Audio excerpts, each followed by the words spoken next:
बहुत समय पहले की बात है। भारत के मध्य भाग में बसे हुए एक हरे भरे और शांत गांव का नाम था सुखपुर। यह गांव अपने नाम की तरह ही सुख और शांति से भरा हुआ था। चारों ओर खेतों की हरियाली, आम और नीम के पेड़ों की कतारें और बीच में बहती हुई एक छोटी सी नदी गांव की सुंदरता को और बढ़ा देती थी। गांव के लोग मेहनती, ईमानदार और आपस में प्रेम से रहने वाले थे। सुखपुर में रहने वाले लोग मानते थे कि सच्चा सुख धन में नहीं, बल्कि अच्छे आचरण और सही कर्मों में होता है। इसी गांव में एक साधारण परिवार रहता था।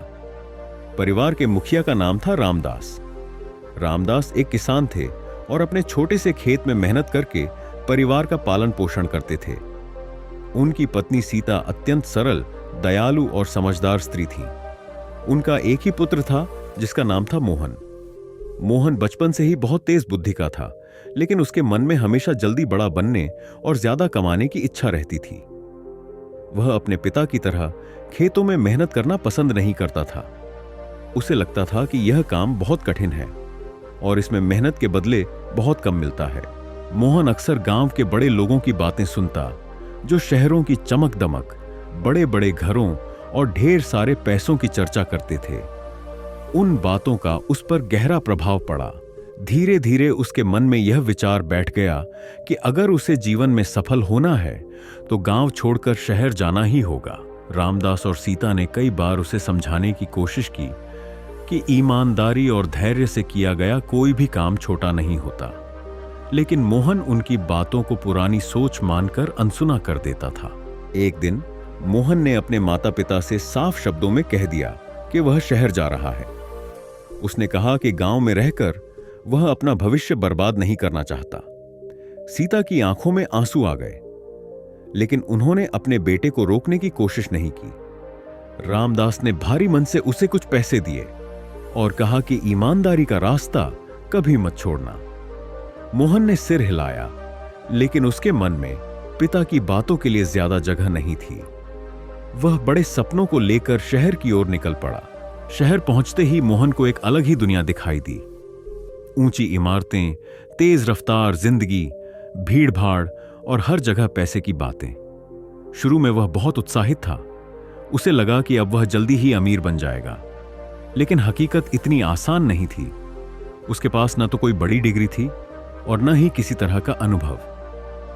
कई दिनों तक वह नौकरी की तलाश में भटकता रहा। कभी किसी दुकान पर काम मांगता, कभी किसी दफ्तर में, लेकिन हर जगह उसे निराशा ही हाथ लगी। कुछ समय बाद उसे एक छोटे से होटल में बर्तन धोने की नौकरी मिल गई।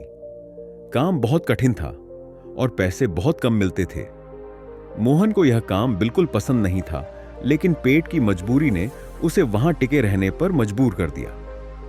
धीरे धीरे शहर की चमक उसके लिए फीकी पड़ने लगी। वह अक्सर रात में अपने गांव, अपने माता पिता और वहां की शांति को याद करता, लेकिन अहंकार उसे वापस जाने से रोकता था। एक दिन होटल में उसकी मुलाकात एक बुजुर्ग व्यक्ति से हुई, जिनका नाम था हरिनाथ। हरिनाथ उसी होटल में चौकीदार का काम करते थे। वे शांत स्वभाव के, सादगी पसंद और जीवन के अनुभवों से भरे हुए व्यक्ति थे। उन्होंने मोहन को कई बार उदास देखा और एक दिन उससे बातचीत शुरू की। मोहन ने पहली बार किसी अजनबी के सामने अपना मन खोला और अपनी सारी परेशानियां बता दी। हरिनाथ ने ध्यान से उसकी बातें सुनी और मुस्कुराते हुए कहा कि जीवन में संघर्ष से डरना नहीं चाहिए, क्योंकि संघर्ष ही इंसान को सही रास्ता दिखाता है। हरिनाथ ने मोहन को अपनी कहानी सुनाई। उन्होंने बताया कि वे भी कभी बड़े सपने लेकर शहर आए थे, लेकिन जल्द अमीर बनने की चाह में गलत लोगों के संपर्क में पड़ गए। उन्होंने बेईमानी का रास्ता अपनाया, जिससे थोड़े समय के लिए पैसा तो मिला, लेकिन अंत में सब कुछ खो दिया। परिवार, सम्मान और शांति सब उनसे दूर हो गया। अब वे साधारण जीवन जीते थे, लेकिन मन से संतुष्ट थे। उनकी बातों का मोहन पर गहरा असर पड़ा। धीरे धीरे मोहन के विचार बदलने लगे। उसने अपने काम को ईमानदारी से करना शुरू किया।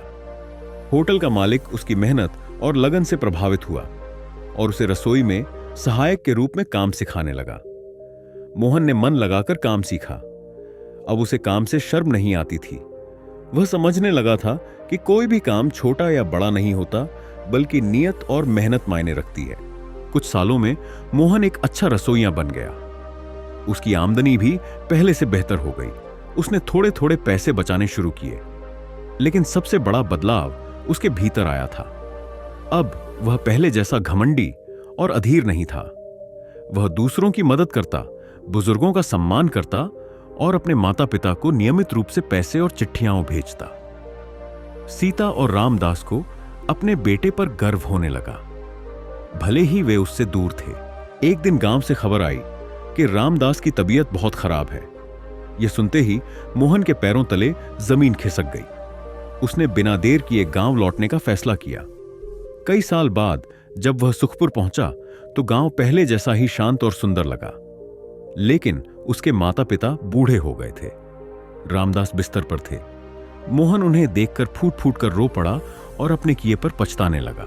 रामदास ने कमजोर आवाज में अपने बेटे को आशीर्वाद दिया और कहा कि उन्हें खुशी है कि मोहन ने जीवन का सही अर्थ समझ लिया है।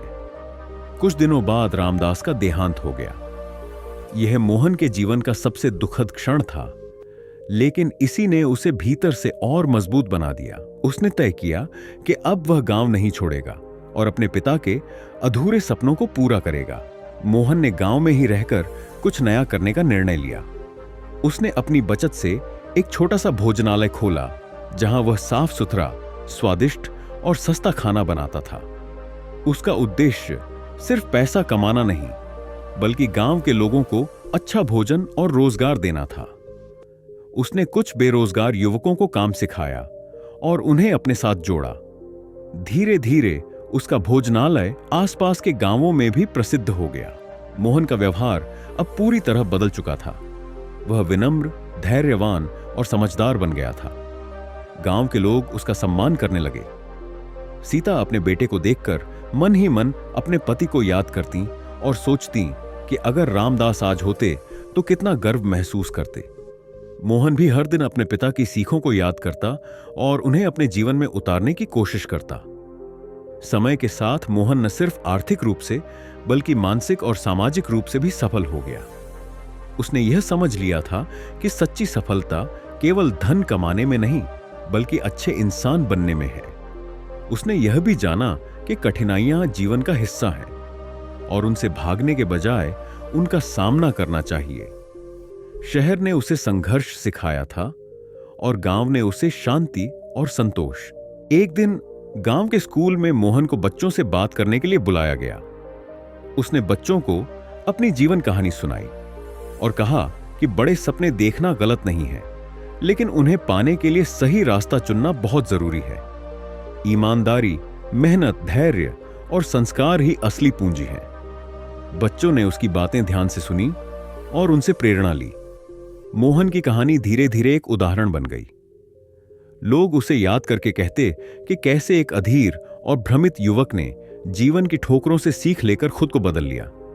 उसकी कहानी यह सिखाती है कि इंसान चाहे कितनी भी गलतियां कर ले, अगर वह सच्चे मन से सुधार करना चाहे तो जीवन उसे दूसरा मौका जरूर देता है। इस कहानी की शिक्षा यही है कि सच्चा सुख और सफलता बाहरी चमक दमक में नहीं, बल्कि भीतर की संतुष्टि, सही कर्म और अच्छे आचरण में छिपी होती है। जो व्यक्ति मेहनत, ईमानदारी और धैर्य के साथ अपने कर्तव्यों का पालन करता है, वही वास्तव में सफल और सुखी होता है।